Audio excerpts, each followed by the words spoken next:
jumped on Twitter and saw 2 videos of him grittying, and it was like, man.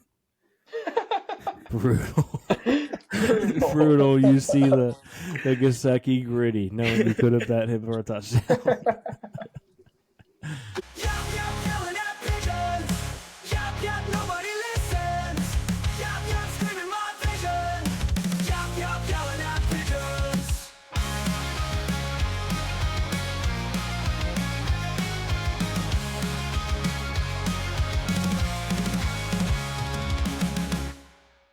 We don't really this one's never really been an intro show. We just talk. Yeah, we don't really. Usually it's us yelling at sports. Low key, it's kind of become a recurring bit that it starts with us saying who's doing the intro. I just realized that. Yeah. I love that. Welcome back to Yelling at Sports.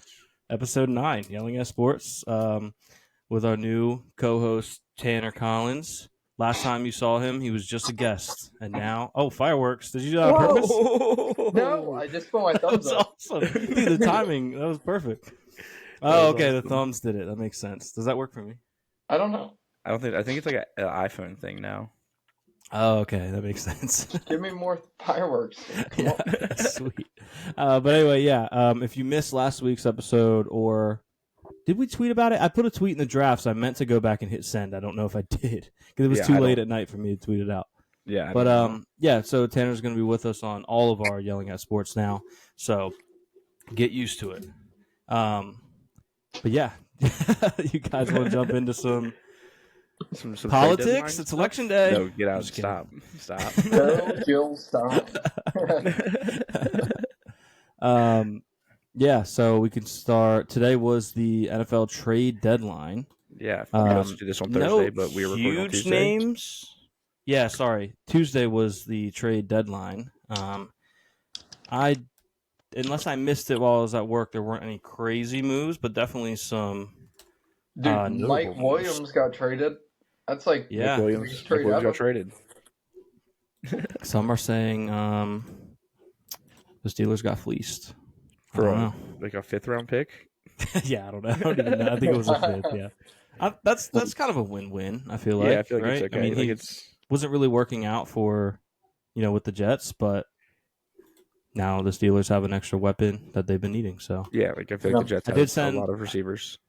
I was a little bit mean. I sent Caleb the meme of the kid at Five Guys, and I was like, Buddy wanted Devontae Adams, but he didn't have Devontae Adams money. Mike Williams it is, champ. Yeah. If only we could have got Devontae Adams, but we'll take it. Trey White to the Ravens. That was gross. Whatever. Kind of gross, because I love Trey White, but he's been. I hate saying it, like admitting. It's hard to even get the words to come out of my mouth, but he's. I don't know if I can finish it. He's not. He's not good anymore, and he's had how many surgeries? Yeah, it breaks my heart. I always enjoy when people like that get traded because it's like 2-time All-Pro cornerback, and it's like, but that doesn't really tell the whole story. Yeah, right? The All-Pro was like 2 ACLs and an Achilles ago. Yeah, he's not an All-Pro corner anymore. He might turn it around. Who knows? But it was a 7th-round pick swap, so I guess it can't hurt if you have now his contract. I don't know how much they're taking, but his contract was like $10 million this year, 1 year, $10 million. But I guess if you have the money, just burn a hole in your pocket.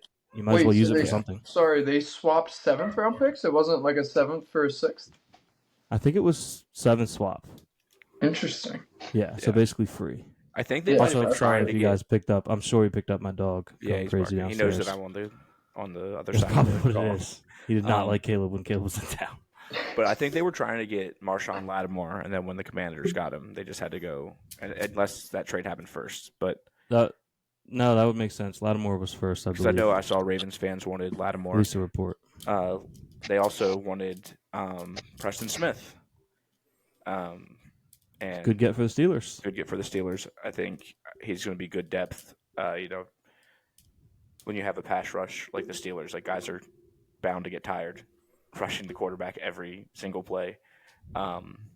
So I'm excited. I'm excited for that, for some depth. Yeah, couple moves. I feel like the Steelers aren't traditionally like a big trade team, but no, never. lately they have been. I mean, you had the Jussie trade. Yeah. You have 2 today. I mean, Minka Fitzpatrick. Russ was just free agent signing, right? Huh? Russ was just a free agent signing, right? Yeah, he was just a free agent signing. I think Minka Fitzpatrick trade really started the ball rolling on that a few years ago, and he's worked out. So why not try to make more trades every once in a while? Tanner, are you disappointed the Mike Williams experiment didn't work out, or are you happy to see him go? Kind of indifferent, you know. Yeah. He after his injury last year, it was kind of like a boom or bust, I guess, and it busted no homo, and it's cool. It was all right. Happy to see him go. You know, happy to get some compensation for him. I figured we were gonna have to cut him, or just stick with him. So, yeah, it's cool. Yeah, he's gonna have to get used to what is it, Caleb? Permani Brothers? Permani Brothers, yeah. Right? Yeah, he's gonna have to get used to that. I know he signed with the Jets strictly because someone sent him a bagel. So now he's gonna have to get used to subs. Yeah. NYJ Matt sent him a bagel, and it's kind of crazy. I follow that guy. I followed him for a couple of years, and watching it happen in real time was really fucking cool. And then everybody was like, it was like blowing up on ESPN afterwards, and I was like, that's so crazy. I followed this on real time. Yeah, that's wild. Speaking of bagels in New York, I went to my first day fully in New York. Went to my favorite bagel shop today for lunch. Had to. Wait. Oh, okay. Yeah. I'm forgetting you interned there before. I'm like, it's your first day. How do you know it's your favorite one already? No, I would go there all the time.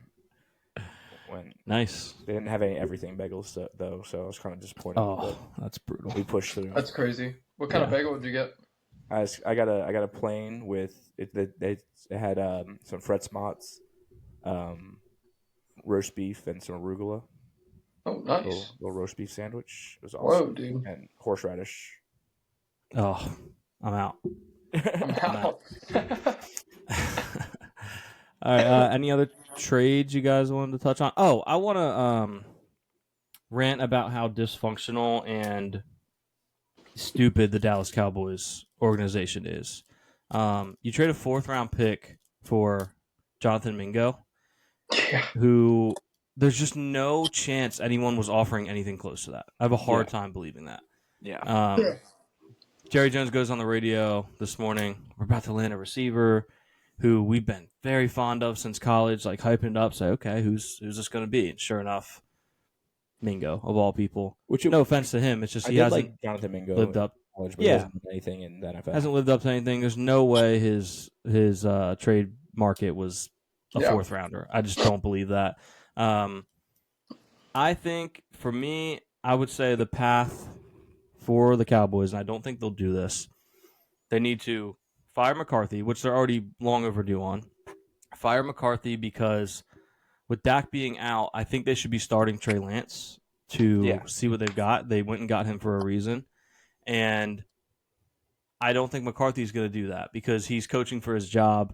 So he probably, I would imagine, feels that Cooper Rush gives him the best chance to win and keep his job. So I think you just get ahead of that now. Get rid of McCarthy. And, whoever it is you want to bring in as interim, I am on team Al Harris. He's the assistant head coach and DB coach. I think they should hire him as the interim because he's a young guy. So if it goes well, maybe he's someone you want to keep around. I don't think Mike Zimmer or trying to think of who the offensive coordinator is. I don't think they'd be a flashy hire or something fans would get excited about. But I think Harris could bring some juice, maybe even get you a couple wins. You can't lose switching. If you're going to fire McCarthy anyway, you can't lose doing it now, pulling the plug, seeing what you have in Al Harris as a coach, seeing what you have in Trey Lance as a QB. Because if things go well, great, you have your future figured out. And if things go horrible, you have a high pick and you can take a Travis Hunter or Ashton Genty or someone like that. So to me, that's a win-win. And it would be so frustrating as a Dallas fan to see them sit there and do pretty much nothing. Yeah. So even talked to one today. Shout out Derek. And he seemed to share that sentiment of frustration. So Al Harris being young just still blows my mind because that sounds like the oldest name of all time. Yeah, I figured he was 65 at least. Al Harris, is he not we want the ball, we're going to score. Was he not the one that caught the interception? You know what I'm talking about? Yeah, Hasselbeck, Seattle. I don't know, but I believe that was Al Harris. Hearing his name sounds like just an old guy name. I loved Al Harris growing up, stud corner. But growing up, there was something about dreadlock powers that if anyone had dreadlocks, I was just like, this guy's just a beast. This guy's so good. Yeah, and Al Harris had dreads, so I was like, dude, watch out for Al Harris. And he was a good player, but yeah, that's my take on the Cowboys. I don't know if you guys had anything on them. I just think they're so dysfunctional. It's hard to watch. Just doesn't. That team just doesn't make much sense. I just don't get how they're 3-5. You know, they're not a bad team, especially on paper. And it's not like they threw it all together or anything of that nature. Like, a lot of the team is returning from last year, so I just don't really get. You know, Dak Prescott was a top 5 quarterback last year. Fantasy-wise, what your opinion on him is what it is. But even just looking at him, fantasy production, it's just not there. And there's no cohesiveness. I mean, Luke, you sweated out that stupid bet I had between the Cowboys and the Steelers of hitting it over. He turned the ball over like twice in the red zone. Like, they kept going down the field, and they just kept turning it over. And it was just like, this... Why is this so hard to you all? Like, you guys have such a good roster. It doesn't make any sense. But Mike McCarthy's the head coach, so that could be the reason. The problem, I think, offensively is no one is scared of their run game at all. They had to bring in a running back, and they didn't do it through free agency. They didn't do it through trade.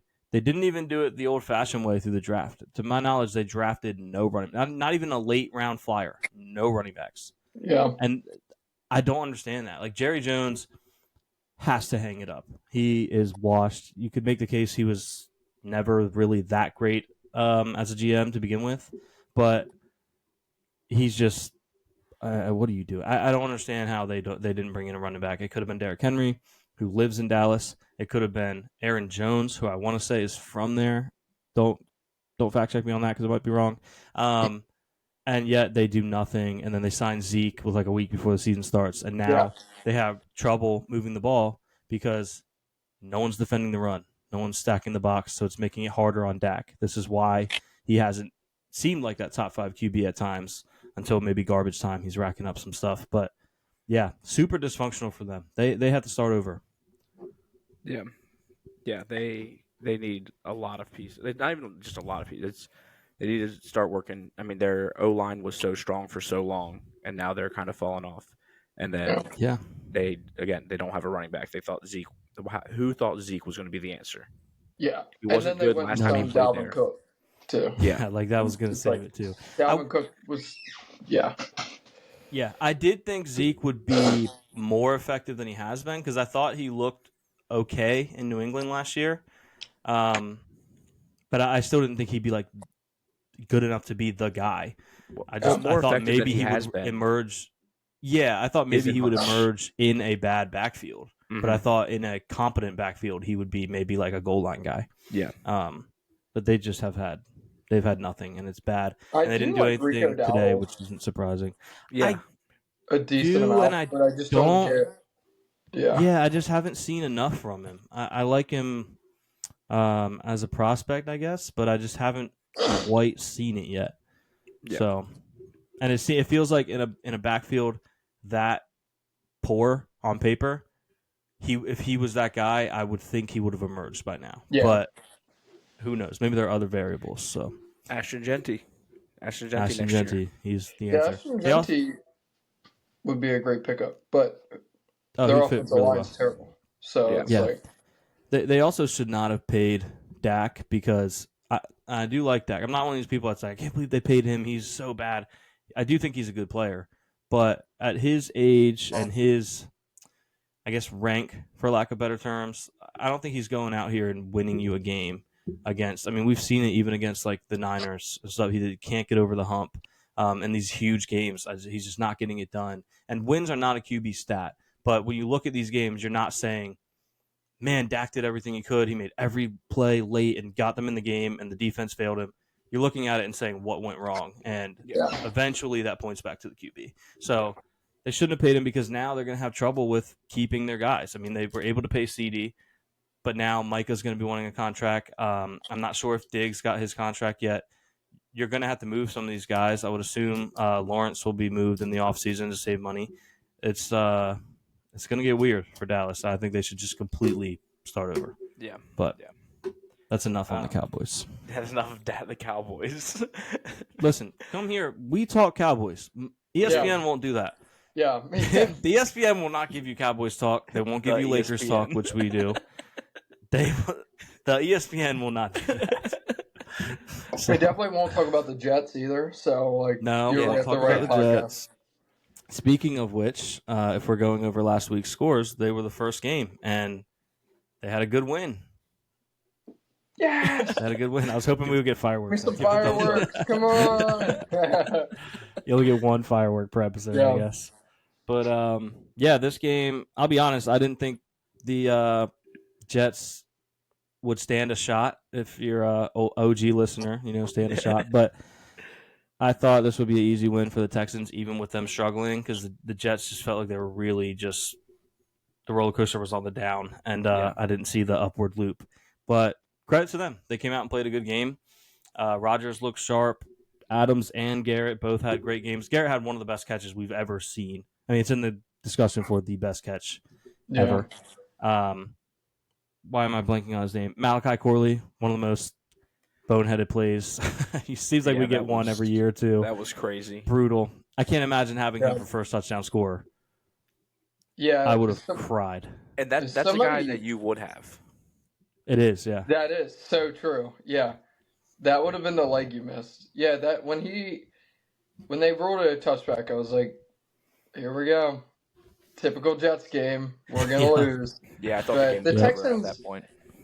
I mean, the Jets played well. Don't get me wrong. They played well in the second half. They didn't score a point in the first half, thanks to Malachi Corley.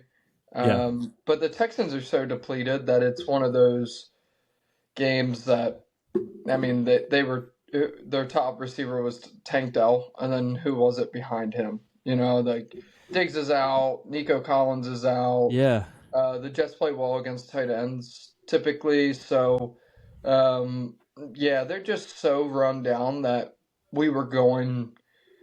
If we could just put it together, I felt like we were going to win the game, and we did put it together. But I don't know. The stats don't really tell the whole story for me. Like, Rodgers didn't look good.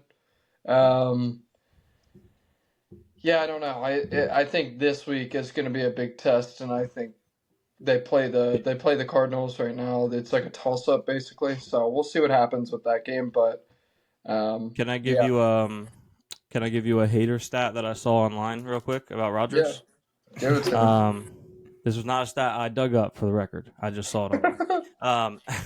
He has the longest streak of games without throwing for 300 or more yards since none other than Bills legend Trent Edwards from 2008 to 2011, I believe, were the years.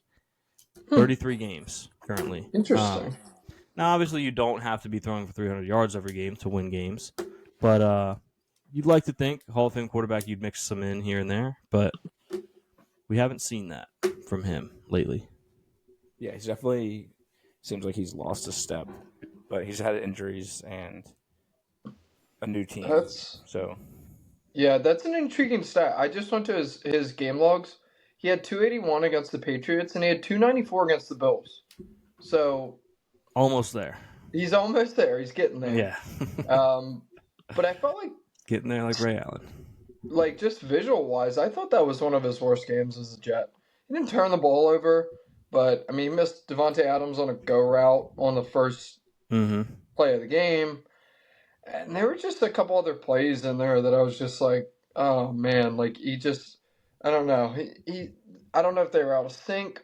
I'm sure that it's Mike Williams' fault, and I don't know if he discussed that with Pat today or not, but, it just didn't look good. But Garrett and Devontae, their talent outweighed it. And that's what I've been waiting on all year. It's like, I said it last episode when I was on. It's like, the talent should at some point outweigh it. And it hasn't up until this point. Yeah. And then those guys combined for I think it was like 16 receptions, 180 yards, and 3 touchdowns. And Rodgers threw for 211 yards. So, yeah, I mean, put it together. We won.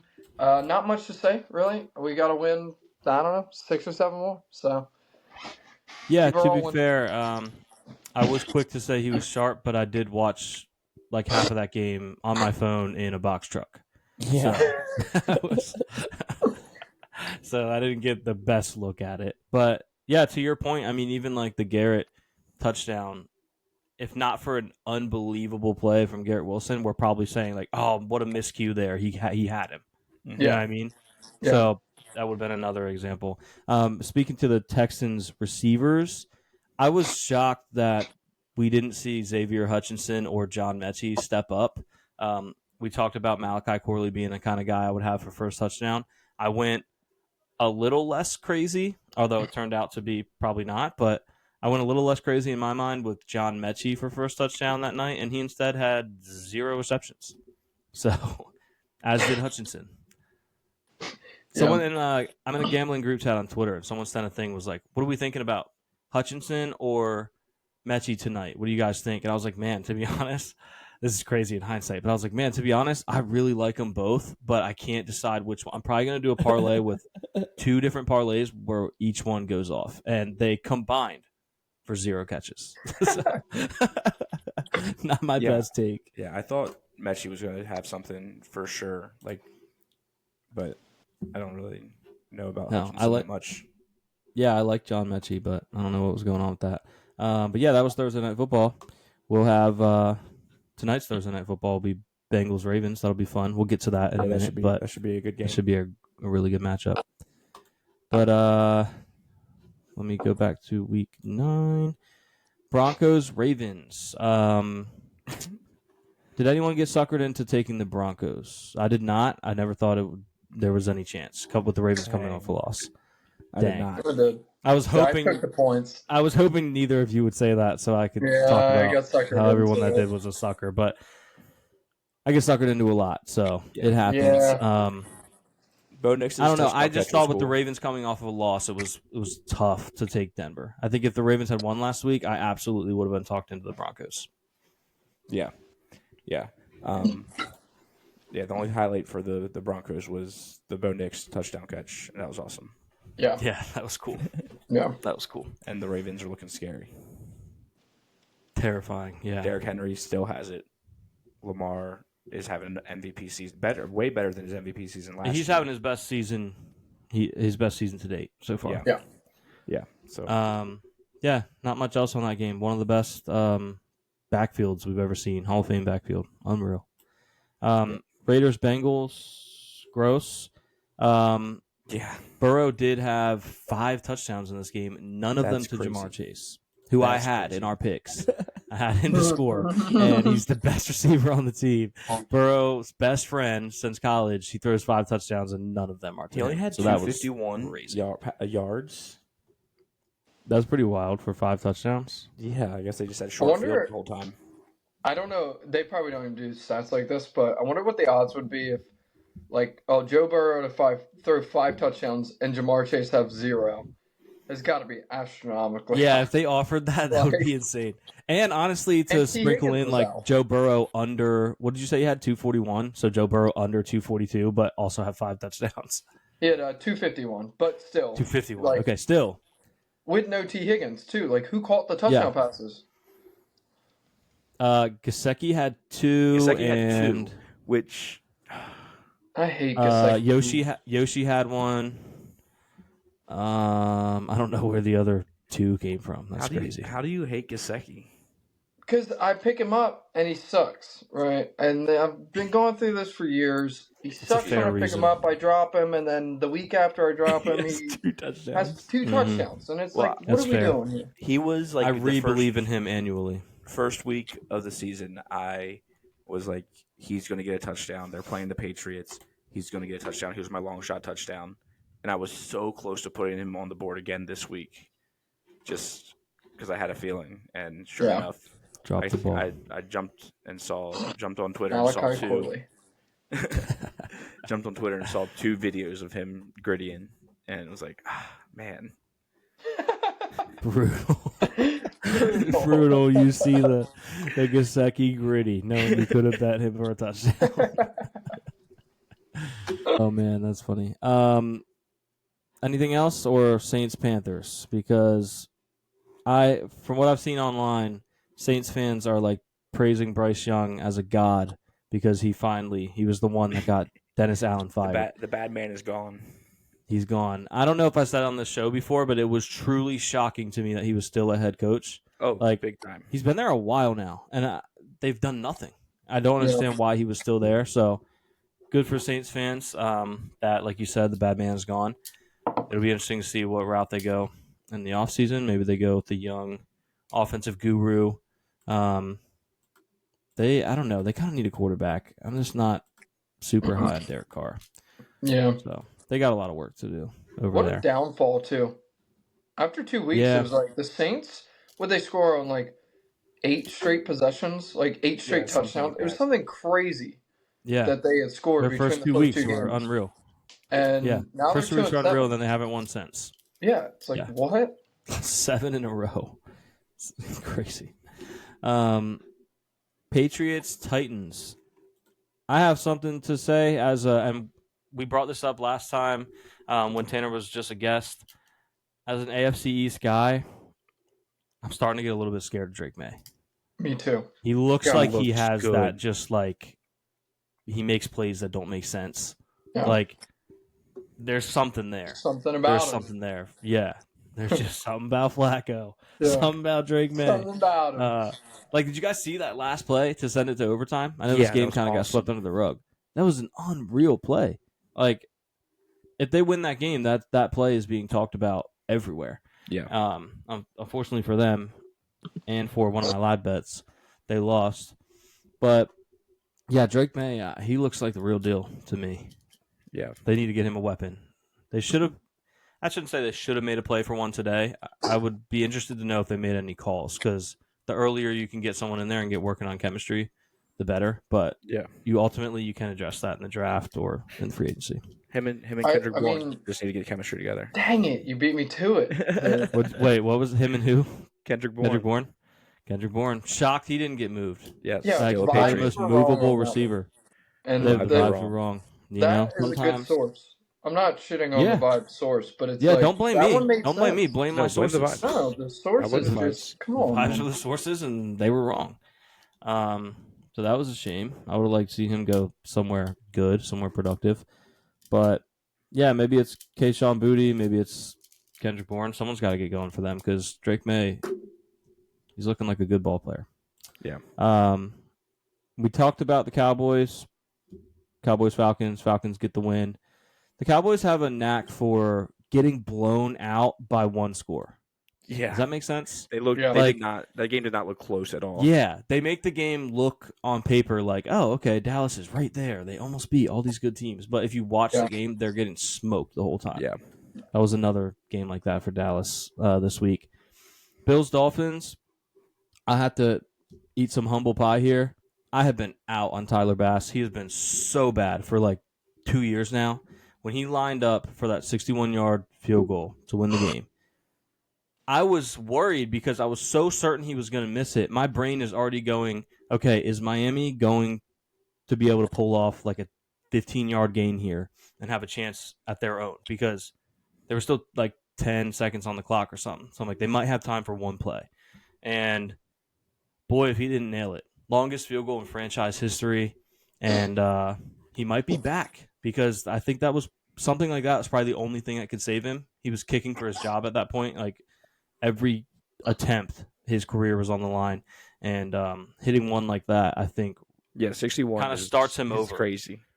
Yeah, it kind of gives him a clean slate to like start over on his streak of good or bad field goals as it pertains to keeping his job. So I think good for him. That's got to feel really good. But I will admit I was absolutely out on him.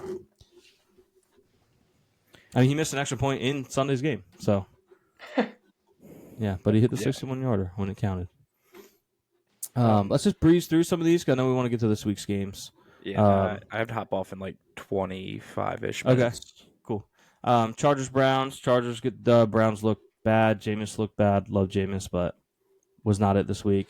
Commanders get another win, but kind of scraped by a not that great team again. So I'm interested to see how real they are when they play a real team. No hate. I want to find out. I hope they are good. Well, they have a big game this week. Yeah, Steelers, right? Steelers, yeah. That is a huge game. It's probably a measuring stick game for either team. Yeah, both teams. Jags, Eagles. That backwards hurdle was insane. Coolest play ever, though. Yeah, they got the coolest play of all time. I agree. I've watched it probably 100 times this week. That.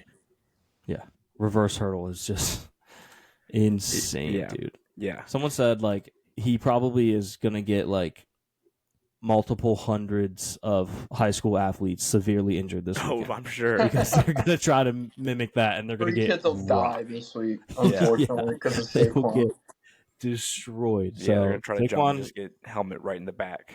Yeah, Saquon might not care about the kids. People are asking. He might not. He cares about his highlights, and that was awesome. Yeah. Cardinals smoked the Bears. I feel like all week leading up to this game, people were like, well, I guess just Big Cat.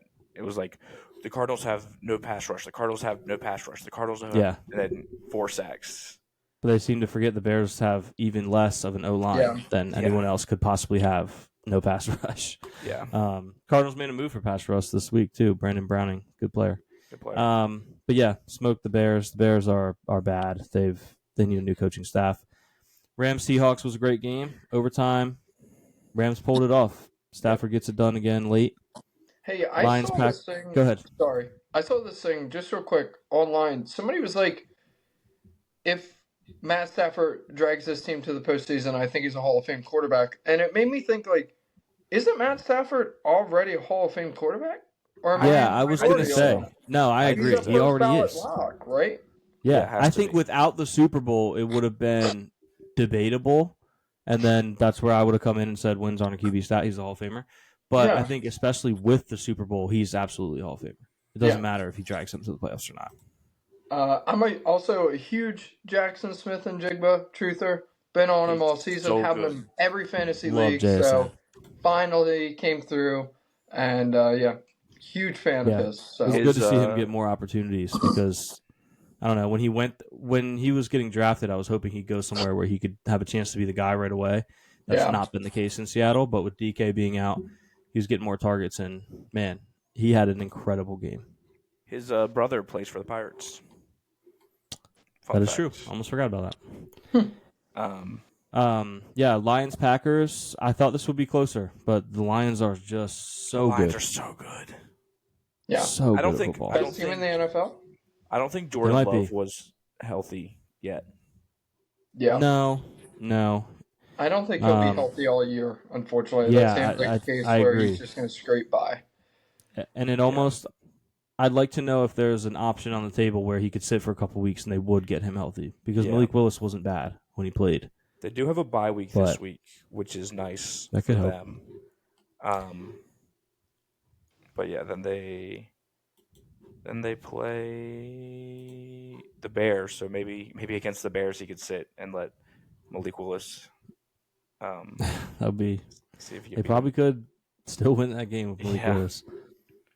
Unfortunately, Colts Vikings. This game. Did you guys know this game was flexed to Sunday night? Yeah, that was crazy. This game was so ugly in the first half. Kind of wild. Yeah. Really? Yeah, this was a flex. Because it's Sam Darnold, baby. That's right. Darnold and Flacco. That's what they wanted. Yeah. But kind of an ugly game. But the Colts come out on top, 21-13. Or sorry, Vikings come out on top. Colts only scored a defensive touchdown. Yeah, I thought couldn't get on the board otherwise. I thought they got all the momentum in the second quarter, and first score, defensive touchdown. Like I thought they were about to take all the momentum and just suck the air out of that stadium, but couldn't do it. And then it's really unfortunate that we have to get to next week because we could have spent so much time talking about how good the Chiefs are. But unfortunately, we can't. The Buccaneers should have went for 2. That's what I'm going to say. Is the Buccaneers should have went I for 2. agree.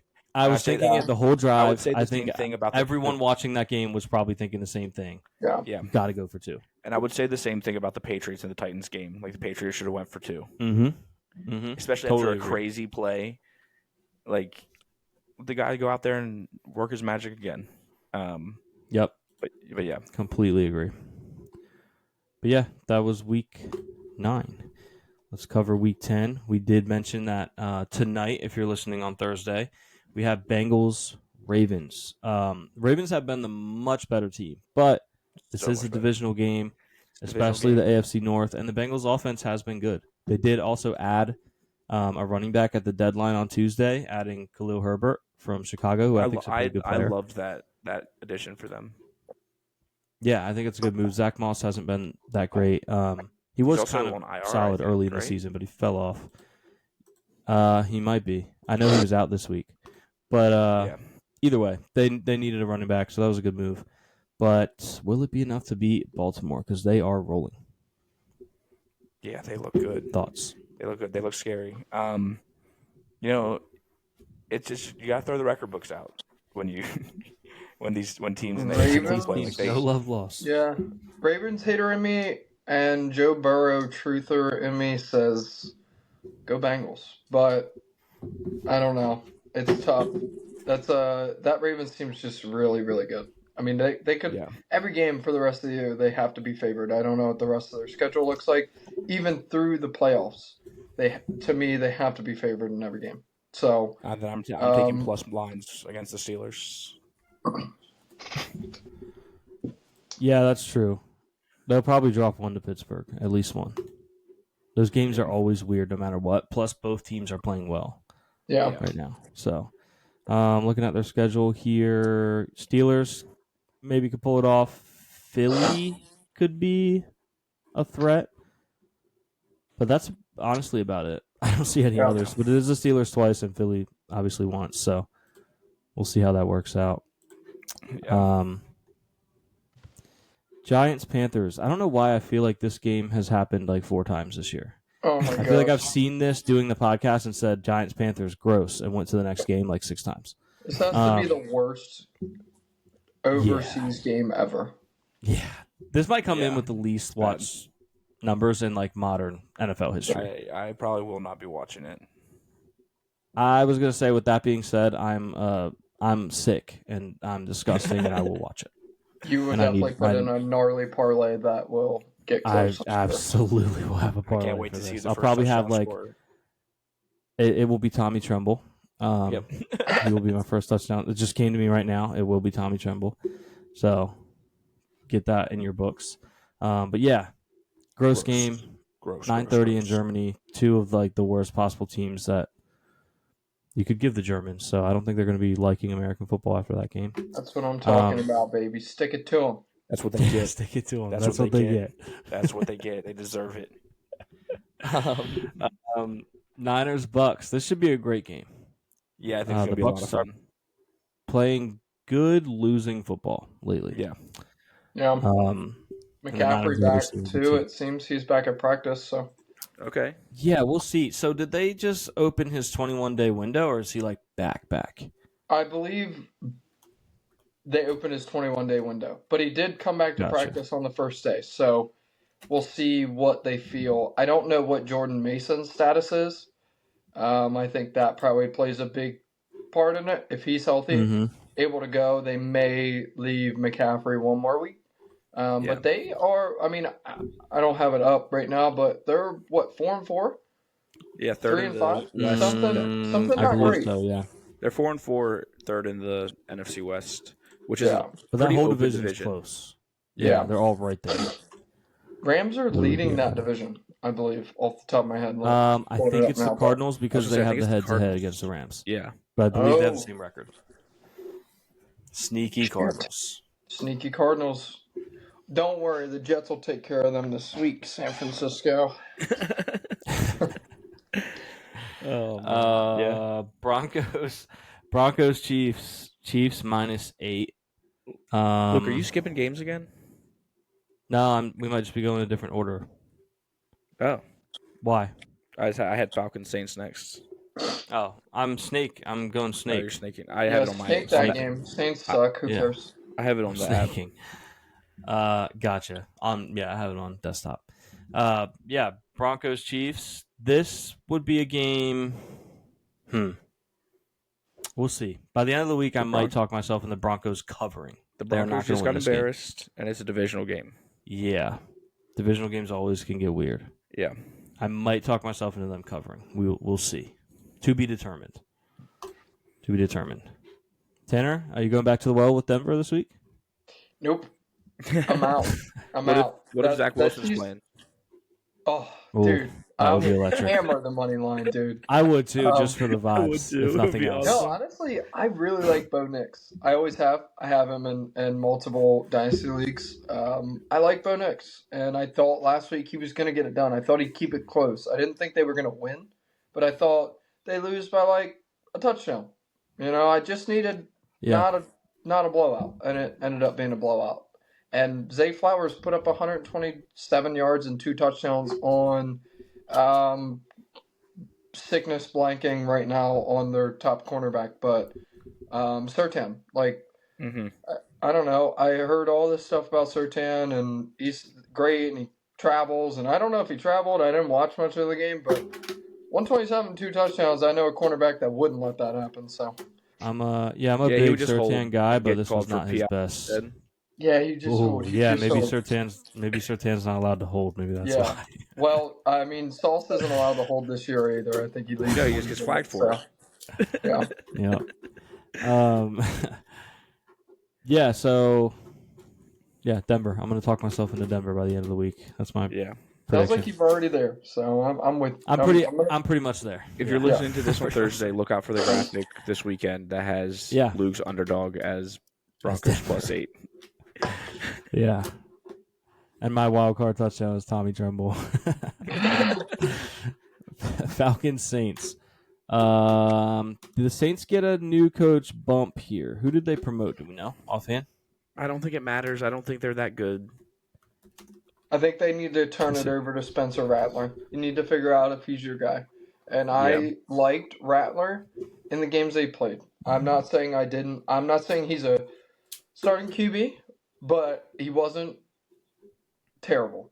Yeah. And there's something about quarterbacks like him where, he gets overtaken by Caleb Williams in college, and he just, he didn't have the best career, obviously. He went to South Carolina. He had a decent senior season, nothing great. But he looked more comfortable in the pros than he did in college. And I don't know why or what it is, but you got to figure out if he's got a chance or not. I agree. I totally agree. And I thought he showed some good things as well. So, yeah, stick it out with Rattler. Don't waste your time with, Derek Carr or whoever it might be.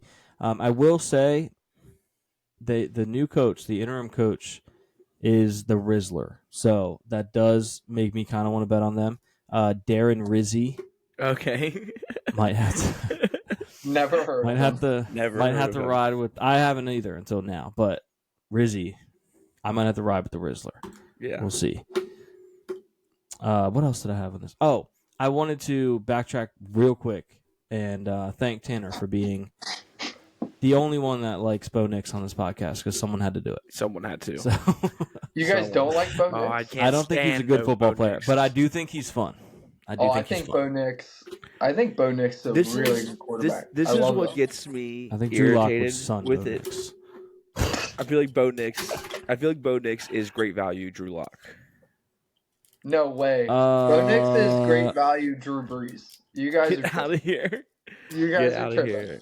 Get out of here. I'm saying just with the way that he plays and his personality. Like he wants to be Drew Lock so bad, but he can't. Yeah. I'm not even gonna get tempted by this debate. It's ridiculous. Okay, fine. He's great value Zach Wilson. How about that? I'll take that. I like Zach. Okay. Well, Drew Lock. I might even mean that too. Drew Lock is going to take the job from Daniel Jones. He needs to. Yeah. Why not? Why not? Daniel Jones way more fun. Start Drew Lock in Germany. I think this is like you two are like number 1 and number 2, and there might be only 5 of them in the world. Drew Lock fan. You guys love Drew Lock, and I have his jersey. I think Drew Lock is terrible. Well, I think he's the best quarterback on his current team. So that says something. Luke thinks he's going to win MVP. Listen, I haven't And I Luke's said that definitely years holding a ago. ticket right now. I said that years ago, and I haven't technically been proven wrong yet. So it's true. It's true. I could still be right about Drew that. Lock, anytime MVP. Anytime MVP. Whole career. Can we talk awesome. Steelers Commanders? Because I'm going to have to get out of here in a couple minutes. No, sorry. You're just going to miss it. It sucks. No, go for it. Yeah, Steelers Commanders. I think, like you said, like this is a measuring stick game for both these teams. It's in Washington, at Washington, not in Washington. It's in Landover. But yeah, I feel like the Steelers have always contained scrambling quarterbacks pretty well on defense. So, but I am scared of Jaden Daniels' arm. So like, I think it's going to be a fun game. I think it's probably going to be lower scoring than anticipated just because the Steelers have a good defense. And Commanders' defense isn't really that great. So it's kind of, I don't know. It makes sense for the Steelers to win this game, but Jaden Daniels is so good. But I'm excited to see some of the new guys on the Steelers. Hopefully, Mike Williams catches a touchdown. I might put that on my card this week. Because carry the load real quick. My dog's making a noise I haven't heard him make, so I'm gonna go check on that real quick. All right. Be right back. Great. Yeah, shout out Stevie. But yeah, I'm excited for this game. This is like, I don't want to say the first, like the Steelers have been tested. They've obviously lost 2 games, but they're honestly 2 games they shouldn't have lost. But this is like the first game where I'm like, this team is good, and I should be worried about them. Which going into the season, I marked this game off as a win, and had the Steelers already 7-2 going into Ravens week. So it'll be fun. Yeah, I think right now the Commanders are favored 2.5, and it's a toss-up. I think it could go either way. I think, it's a great measuring stick game, like you said. The over/under set at 45.5. I think I'm on the other side. I like the over in this game quite a lot. Like, I think Jaden Daniels has a good enough game, and I think the Steelers move the ball well enough that this game could be 31-28. Like, it could be high 50s. I think the Steelers get it done. I like the Steelers as underdogs too, so I think this is a great spot for you guys. Love that. Also, this is really the first good defense that Jaden Daniels has to go against. I mean, they played the Bucks and lost, and they played the Browns or played the Bears, and only put up 18. And the Ravens too, but the Ravens, they did play the Ravens, but they got beat by the Ravens. Yeah. So yeah, we'll see. I think, like I said, this is gonna be Jaden Daniels is for real, but are the Washington Commanders for real? Yeah. Yeah, big test for Jaden Daniels this week. Definitely the best defense he's faced so far. Yeah. Yeah, that's all I really had. I'm gonna get off here. I feel like this is a good spot for me to dip out in between games. But Tanner, it's been real. Very excited for you to be on board. It gives me an opportunity when I just moved to go do something with new people. I love that. Yeah, yes! Got him again. Yeah. But yeah, like I said, very excited. Guys, go follow Tanner on all social media. He's a great follow. And Tanner, get back on Twitch. Unfollow Caleb to do it because Caleb is leaving us to go hang out with his new friends. Okay. Lame. Oh. Okay, I mean, all I can do is this podcast. That's the only people I'm going to talk to are Luke and Tanner for the rest of my life. That's exactly how this works. You got it. Nailed it. You finally figured it out. Let's go. All right, I'll talk to y'all later. Yeah. Thank you, Caleb. See ya. All right, now that was just the adults here. Yeah, Commanders are going to wipe the floor with the Steelers. Yeah, dude, Steelers are bad, dude. They are so bad. I didn't want to say it while he was here. Russell Wilson, washed. The defense, overrated. They're getting lucky. Lucky picks from Beanie Bishop. That was a bad football team right there. I agree. Oh, man. Where did we leave off before I don't even that? know. I think actually Bills Ironically, Colts. we were about to go to Steelers Commanders was the next game on my list anyways. That threw me off. Bills Colts. Cool. Joe Flacco. I'm worried because there was a time a couple years ago where we were heavy favorites against them, and they just came in there and ran the ball every single play, and Jonathan Taylor had 5 touchdowns, and they blew us out. So that scares me a little. Could always happen. I guess they're sticking with Joe Flacco. Yeah. I haven't read anything that sounds like it. indicates they're going to go back to AR at any point. Do you think that's weird? I think it's weird. I think I don't know. So I think it's an indicator that his career there might be done. I don't know. Like, I try not to overreact to quarterbacks getting benched, especially young quarterbacks, because Tua got benched a couple times in his first and second year, and he's worked out. But obviously, benching yourself as a quarterback, I can only imagine what that does in the locker room. And then immediately saying, okay, well, he's done now, is probably not a good indicator. I did make a dynasty trade, which you guys know about, but I do want to bring up just to see if anybody has an opinion. So, go for it. I traded. I'm in a dynasty league. My team's not great. It's very top heavy. Going in tank mode as a true Jets fan. Traded away Nico Collins this week and Patrick Mahomes, and a second-round pick swap in 2026 for Brock Bowers, Anthony Richardson, Rashee Rice, and a 2026 first-round pick. So, do want to preface, this was not to get Anthony Richardson. He was the last part of the deal. I was just like, hey, throw him in. I'll take the high risk, high reward on him. If he doesn't work out, so be it. If you're doing the deal anyway, you might as well sprinkle some Anthony Richardson on top. Yeah, I've asked 6 or 7 people, and it's kind of split. Some people like it, some people don't. So I'm intrigued to see if there's any reactions to that. But, I mean, I just don't get – I don't know. I don't get it. I feel like you got to go back to him at some point. Yeah, it's just I don't think he's getting any better sitting on the bench. Yeah. I understand that they probably see a window to make the playoffs, especially with the Texans struggling right now. But you knew what you were getting into with Anthony Richardson, right? So it's not like they drafted a prospect that was expected to be pro-ready and turns out he needed more work than they thought. Then it would make more sense if they're like, okay, we're going to let him sit for a little bit. You knew this guy he's probably the highest drafted, like, pure project QB maybe ever. Here they are, putting him on the bench already. That's just weird to me. Yeah, I saw somebody tweeted, it was like, the NFL's a terrible world. It was like Anthony Richardson got benched after his 10th start, which is still crazy to me. Like, he's only started 10 games. Obviously, him taking himself out is a big factor. And Daniel Jones last week started his 71st game in the NFL. Unreal. So it's like, it's kind of unreal. We were talking about it last time I was on. It's like, where you go, what they think, philosophies. Obviously, they're thinking that they can win now. I just don't you can make the playoffs, but Joe Flacco is not going to take you to a Super Bowl. Exactly. You have one quarterback on your roster that you can think about that. I'm not saying he's going to take you to a Super Bowl. I'm not saying that.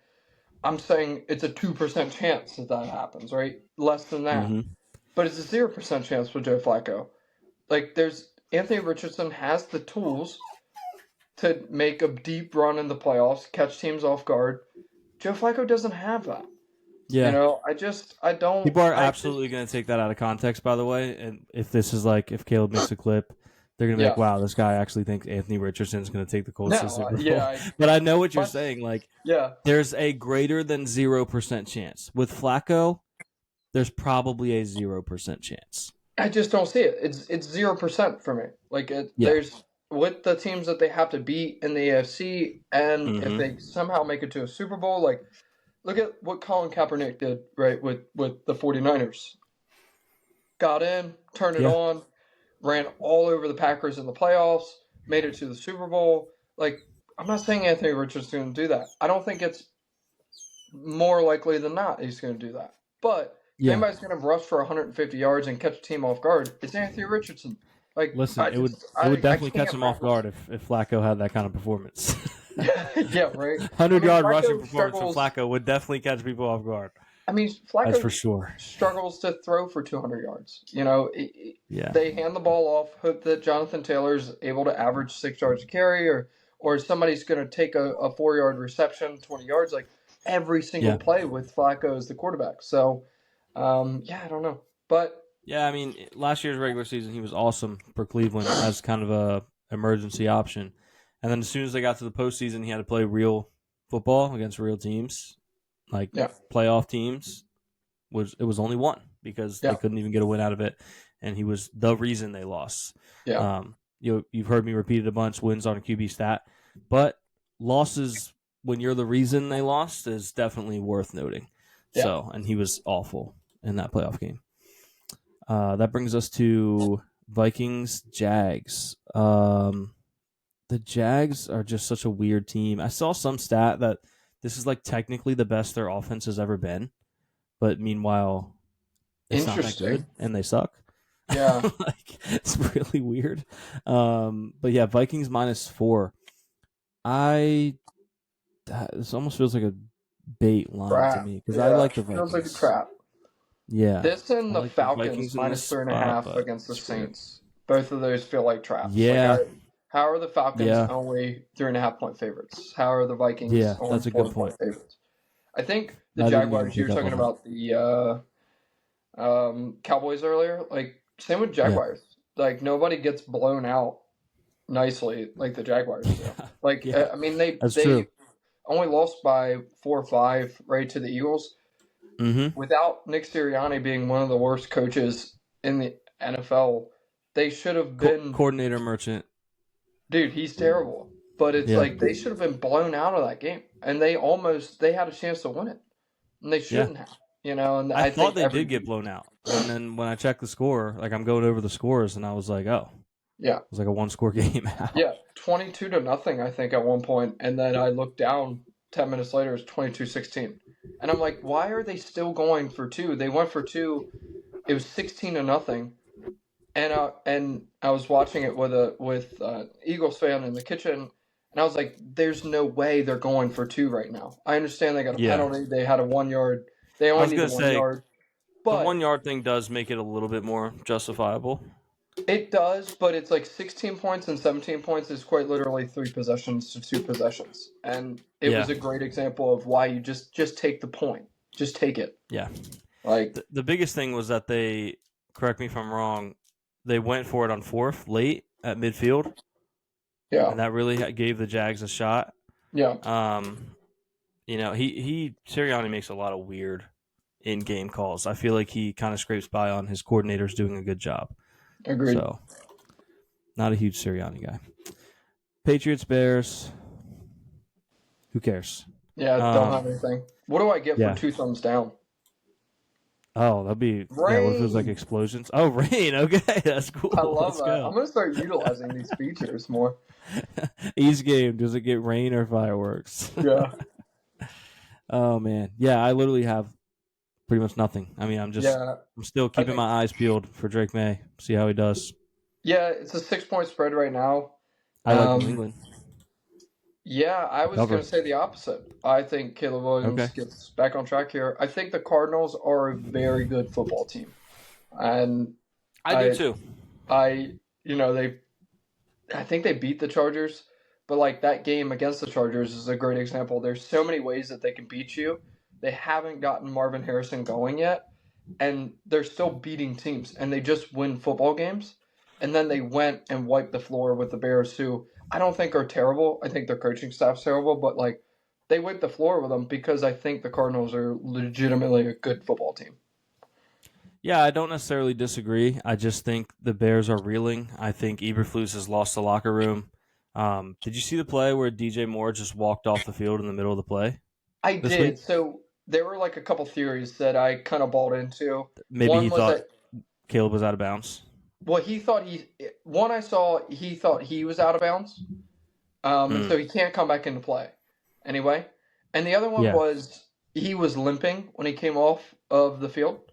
I don't know anything about this game, so I don't know if he came back in the next play and played or whatever it was. But it was definitely not a good look. Regardless of what happened, you have to be more mindful of okay, I walked off the field. Maybe I should lay down, hold my ankle, do something, fake an injury, anything. Or if it was you being out of bounds, so you're saying you saw one that was saying DJ Moore was out of bounds, and since he can't be the next guy to touch the ball, he just walked off the field? Yeah, he cut back his route, and he thought he stepped out of bounds, but it was the way he walked off the field, right? It was like he just walked off to the sidelines, didn't pay attention. Like he could have turned around and watched or something. He just even if that's the case, just stay out there and be a decoy or something. I don't know. Be involved. Go do if something. Someone else catches it, lay a block. He something. Can still, try to make just because you can't catch the ball doesn't mean you can't block or you can't look like you're doing something. I don't know. It was not a good look, and I'm so tired. Honestly, it's one of my biggest pet peeves in the football world right now of the divas in the wide receiver world. Like DJ Moore, you're a good wide receiver. Why are you acting like this? You're not Justin Jefferson, right? Yeah. Like just why is everybody always crying? Like Malik Neighbors is already doing it in New York, and that one I kind of understand, but still, keep your head down. Go for it. Elijah Moore did it when he was on the Jets. I'm like, Elijah, you are not a top 10 receiver. You have talent, no doubt, but we're 5-2. You're requesting a trade? Like, dude, what? And look at where you are now. You're on a worse team, and you suck.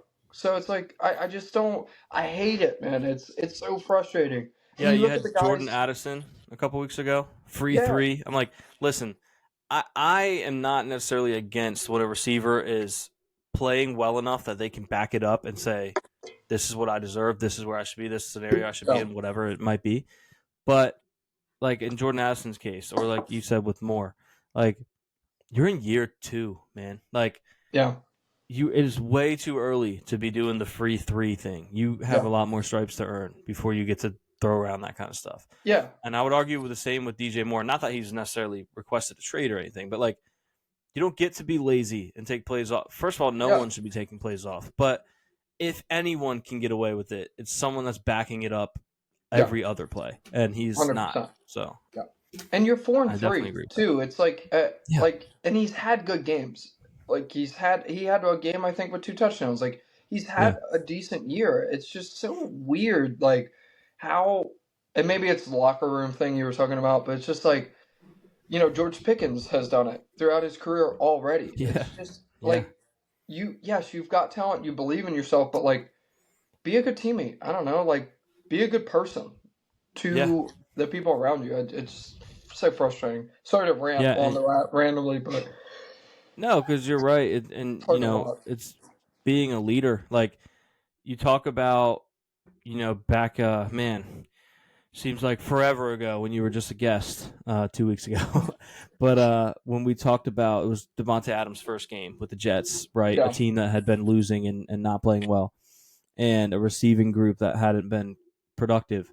Yeah. And he comes in there and you pointed out him making the tackle on the interception, right? Those are the difference. That's the difference. So he's not giving up on the play because it was a turnover. And you have a guy like DJ Moore giving up on the play because whether he thought he was out of bounds or he was frustrated with Caleb not getting the ball out of his hands fast enough, whatever it might be, that's not the kind of leader, especially for a team that's trying to build a culture and a team that's not already established.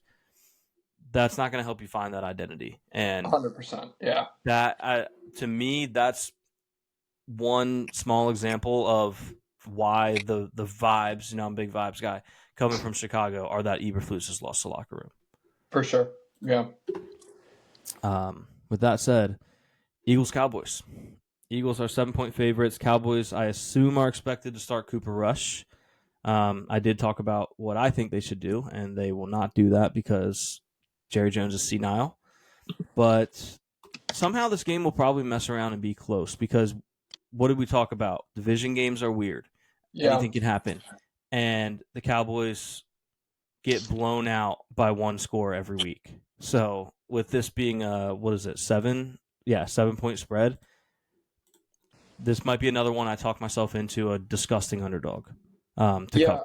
Dude, I'm kind of with you on that. Like we've touched on a lot of it already. Like Sirianni's not a good coach. I don't believe in what he does. Dak himself has been very bad this year. Like we talked about the Steelers game. Like they should have beat the Steelers by 2 or 3 scores if you watch that game. And they struggled to put up, I don't even know how many points they put up, but they struggled all game because of Dak. Like Dak was bad. Just purely bad. I have an article up. McCarthy reveals Cowboys QB rotation for Rush and Lance in absence of Dak. I might hate that more than starting Rush. Yeah, I mean, a lot of coaches have talked about this. I mean, Tomlin talked about it. I wish that Caleb was here, but he said they might do that with Fields and Russ, and they never did. And Russ didn't play well in the first quarter, and they still didn't think about it, even when it seemed like you should. I don't understand why you ever would think that's a good idea. But I don't know. It's we'll see what happens. I mean, I think Trey Lance is just bad. So he probably is. For me, I view him similar to Anthony Richardson, but let's say instead of Richardson being benched for Flacco, he got hurt and a late round pick came in and played amazing, and then now you're on a different team. So he doesn't have a lot of experience playing football. He didn't play a lot of college ball. He hasn't started a lot of NFL games. So, right now he probably isn't great, but I haven't totally thrown in the towel on him yet, just because he was such a raw prospect, and we're seeing these guys who were more polished prospects than Lance, in my opinion, take time to become good players. Like we're seeing good play out of guys like Sam Darnold and Baker Mayfield, who were much more pro ready than a guy like Trey Lance. So I haven't thrown in the towel yet, but I understand why people would be quick to say he's bad because he hasn't been good. So the logical conclusion would be that he's bad. Yeah, I think guys like Jaden Daniels too always hurt the case of all the quarterbacks that need time. Like I saw a Jets reporter say, not all teams that pick top 5 need this many years to rebuild, and it's like, dude, what are we doing right now? Like they just everything, the stars aligned. That's all it is, right? The stars aligned. They got Kingsbury. He turned out to be a great offensive coordinator again. Jaden Daniels is playing incredible, but he's in a great system for himself. Like their defense is playing way above what anybody thought they'd do. Like it has nothing to do with Trey Lance or Zach Wilson or any of these guys, Sam Darnold, that take time or rosters to develop. Like the stars align. It happens, right? Like what are we doing here? Yeah, and I mean, I think you're kidding yourself if you think that the Commanders' front office expected him to be this good this early. Yeah. You know what I mean? Like, sure, they may have said he's pro ready, and we're super excited to have him. I'm sure they were. But this idea that, a GM like the one in Chicago is just simply bad because Daniels is out playing Caleb Williams. Like, Caleb Williams is obviously the better prospect, and I still think will have the better career. Last year, we saw it with Bryce Young and C.J. Stroud. Like, you don't think if the Texans had the first pick, they would have taken Bryce Young? They would have. Like, everything just lined up that way. Yeah. I think last year they may have taken Stroud, but I don't know. This year, I think they would have agree. I think the Commanders this year wouldn't have taken Jaden Daniels at first overall. I think they it's easy to. Yeah, for sure. I think it's easy to say they would have taken Stroud with the benefit of hindsight. But people there was a lot of talk about Bryce Young coming into that draft as a prospect.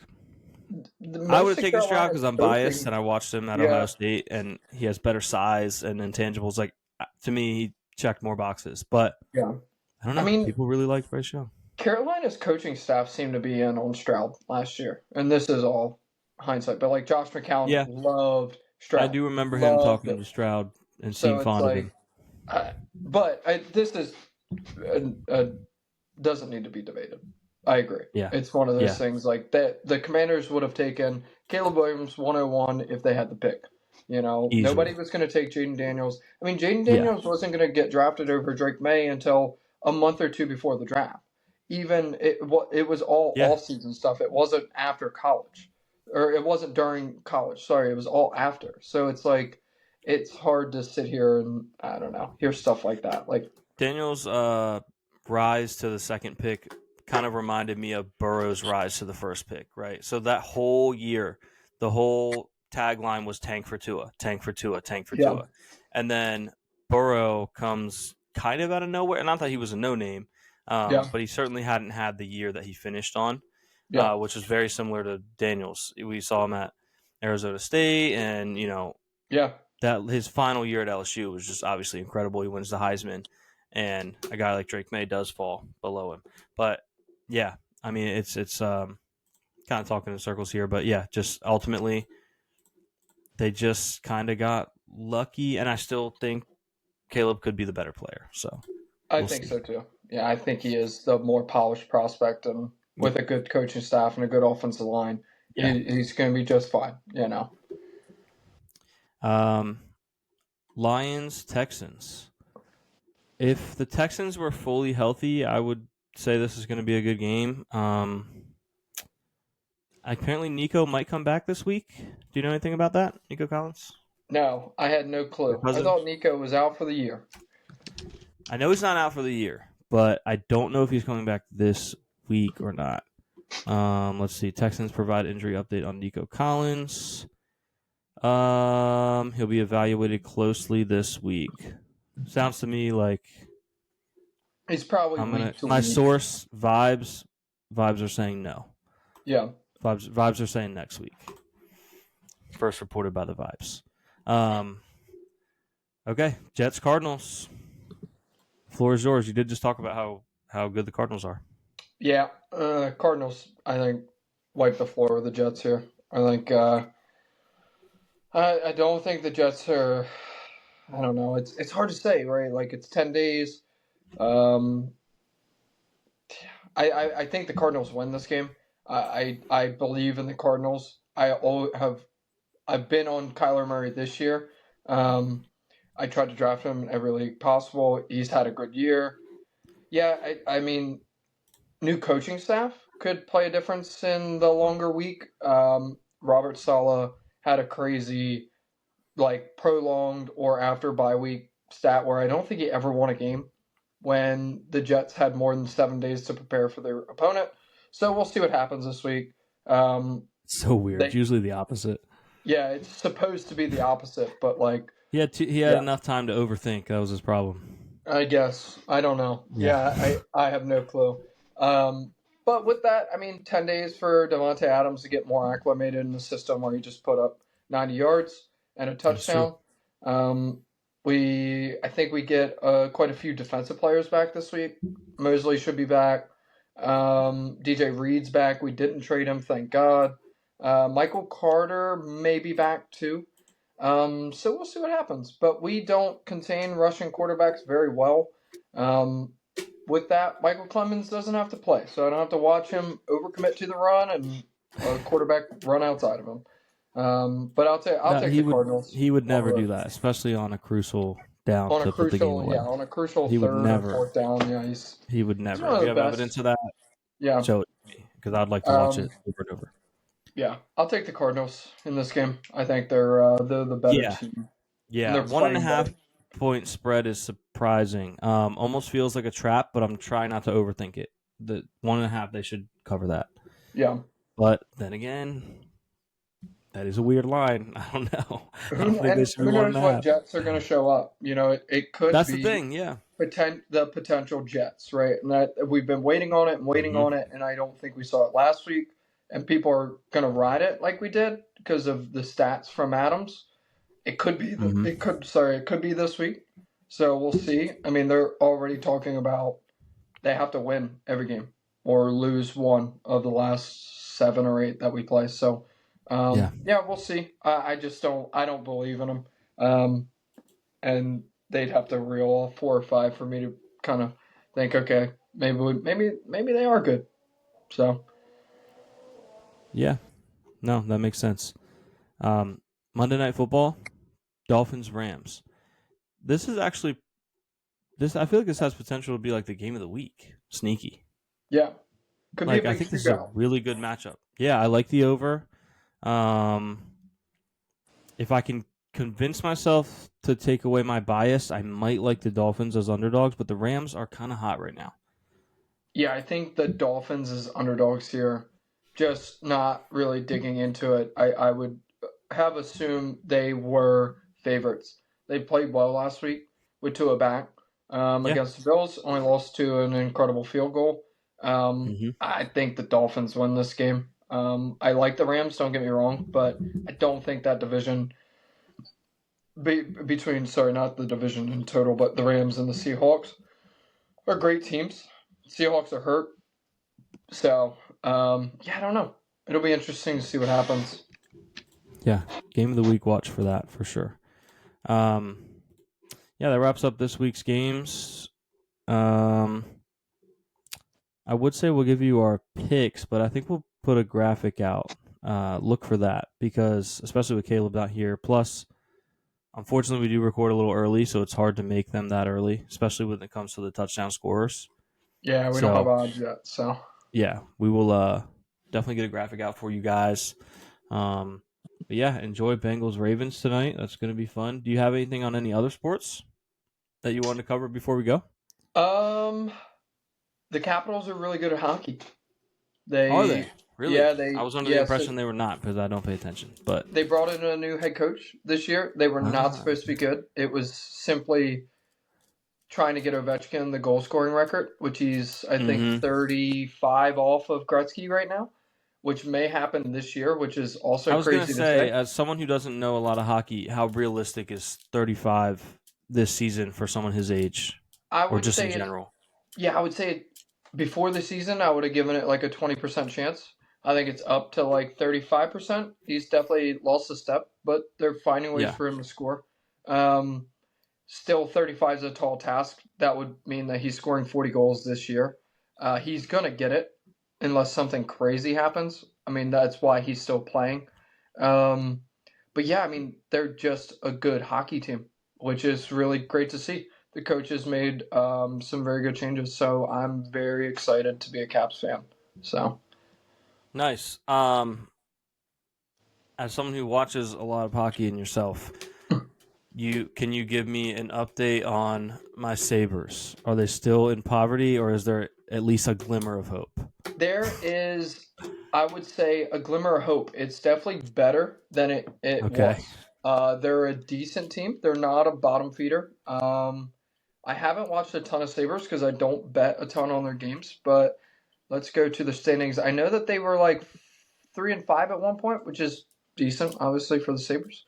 Now they're 4-7, so not looking great, but they do have Owen Powers, who is a great defender. They drafted him, and then Rasmus Dillon is still there, so still rebuilding, which it feels like they've been rebuilding for quite a long time. But they're getting there. I think they're not in a continuous rebuild. It seems so. So I like to play a little game called Sports Translator. Can you translate that to football? Who are they in football? The Sabres in football. Man, that's a good one. Who's the team that's... Well, I would say the Sabres right now in football would be... That's good. I don't know, actually. That's a good question. They don't even necessarily have to have the same, like, legacy. Like, obviously the Sabres have been really bad for a long time. But just a team that, like, right now, this season, their current scenario and look and future outlook, what might be a comparable team? Yeah, I would say probably a team like,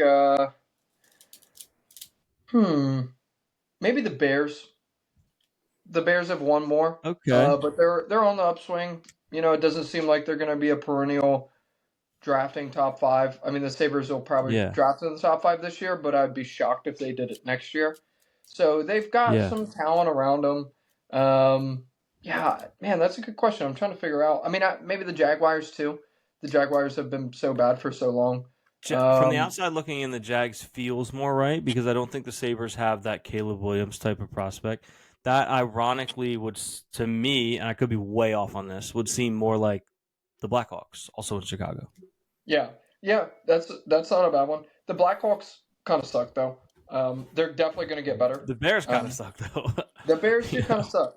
Yeah, we'll go with the Jaguars actually, the Jaguars. They, Trevor Lawrence, Rasmus Dolan, both were supposed to be, generational prospects.